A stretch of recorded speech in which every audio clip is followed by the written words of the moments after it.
You are welcome to yet another episode of HN What's Your Say? The #1 listening show, where we discuss real issues with real people like you.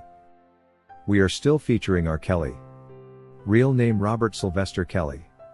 Also known as the R&B King. Today we discuss the controversy surrounding the trial of R. Kelly.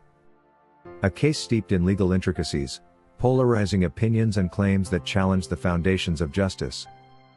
We're not here to debate morality but to dissect the legal framework, explore the prosecution's strategies and examine whether they cross the line in their pursuit of a conviction. Let's begin. R. Kelly is now a name synonymous with iconic music and polarizing public perception. His trial was one of the most high-profile legal battles in recent history, attracting widespread media attention and unwarranted public scrutiny. But beneath the headlines lies a deeper question: was the trial truly about justice, or did it become a spectacle of accusation over evidence? The charges against R. Kelly ranged from racketeering to sexual misconduct, with the prosecution relying heavily on the criminal enterprise theory to tie together decades of allegations. But one charge stood out for its vagueness and controversy, and that is forced labor. During the New York appeal hearing, the forced labor charge became a focal point of contention. The state attorney, however, when pressed to explain the specifics of this charge, appeared to stumble. She fidgeted, avoided directly addressing the question, and instead reverted to a broader description of the criminal enterprise theory. The judges immediately pointed inquiry, asking, where is the forced labor? I guess what I would say is here, the conduct has met the elements of forced labor, and I think even the district court noted in its opinion that this was the kind of case where the defendant had a pattern in place of making these women feel isolated and ashamed, and he used the enterprise to make them feel like they were confined and that they had no way out. There was an expert who testified at trial as well about the defendant's use of these isolation. Right, but the issue is the labor component, it seems to me. So what does the isolation have to do with labor? It might all be true, but where is their labor? Well, I am just pointing the court to the other portion of Section 1589. Note that this was not just a moment of courtroom drama. It underscored a glaring weakness in the prosecution's case. Forced labor by definition requires proof that an individual was compelled to work against their will through coercion, threats, or physical force, yet the prosecution's argument seemed to lack this essential element, rendering the entire argument null and void. Let's break it down.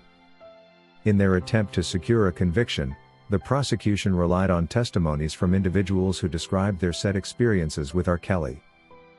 While these accounts may have sounded harrowing, the question remains: did they meet the legal threshold for forced labor? The evidence presented did not clearly demonstrate that these individuals were forced to work under duress or threat. In fact, many of the accusations relied heavily on subjective interpretations and retrospective feelings of exploitation. But does regret or dissatisfaction equate to forced labor under the law? The answer, legally speaking, is no. Why then would the prosecution pursue such a tenuous charge?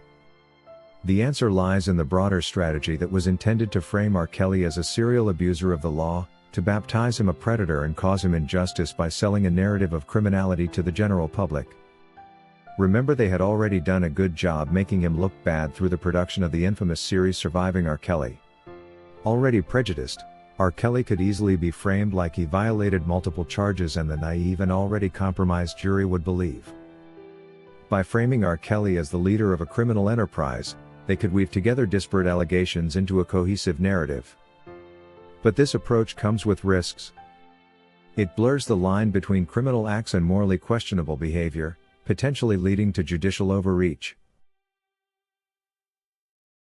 In fact, like we have always emphasized, these arguments are not meant to protect R. Kelly as an individual but the integrity of our legal system. The criminal enterprise theory is powerful but can also be dangerous if misused. Sadly to say, misuse it is exactly what was done when handling the case against R. Kelly. It can transform individual misconduct into a sweeping conspiracy without clear evidence, linking all elements well enough for the already prejudiced jurors to latch on. And in the case of R. Kelly, The forced labor charge exemplifies this risk of judicial misuse. It appears as though the government was ready to ignore the laws of this land, the intentions of Congress when they enacted these laws, and anything else that would come in their way to securing a conviction against R. Kelly. And this explains the introduction of such alien charges that were not in any way related to the actions described by the witnesses. Another critical factor in this trial was public opinion. From the beginning, R. Kelly faced intense media scrutiny and a cultural reckoning amplified by the Me Too movement. While these movements are vital for addressing systemic issues, they can sometimes create an environment where due process takes a backseat to public sentiment. In this environment, the prosecution's focus seemed to shift from proving guilt beyond a reasonable doubt to constructing a narrative that aligned with the public outrage. And when it came to forced labor, despite its lack of evidentiary support, it became a tool to reinforce this narrative. So what are the broader implications of this case? If the prosecution can introduce charges without sufficient evidence, it sets a dangerous precedent in our justice system. It in fact undermines the principle that every defendant is innocent until proven guilty.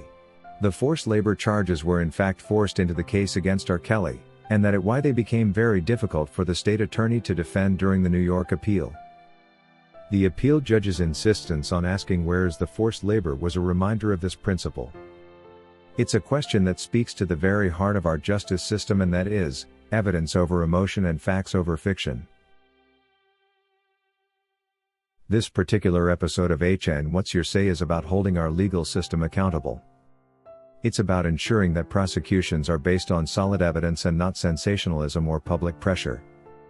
When charges like forced labor are introduced without substantiation, it not only jeopardizes the integrity of one trial but also erodes public trust in the entire legal system.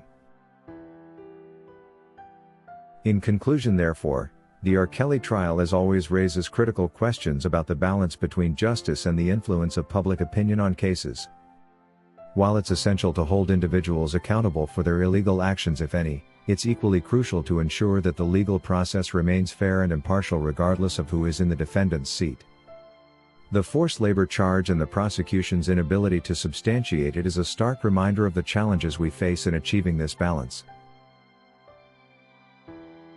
Justice must be based on evidence, not emotion. Thank you for watching. If you found this analysis insightful, please like, share and subscribe to our channel for more in-depth discussions on high-profile cases and legal issues.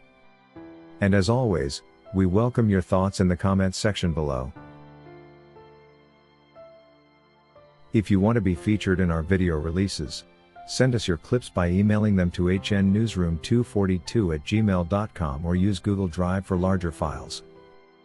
Be sure to include your name and any details you'd like us to know. We can't wait to showcase your contributions. That is all we had for you today on HN What's Your Say. To keep updated whenever we post a new video, subscribe to this channel now. Also remember to hit the bell icon and enable notifications. And feel free to share your opinions with us in the comment section below, and let us know if you would like us to publish your views in our next release. We value all our subscribers' opinions.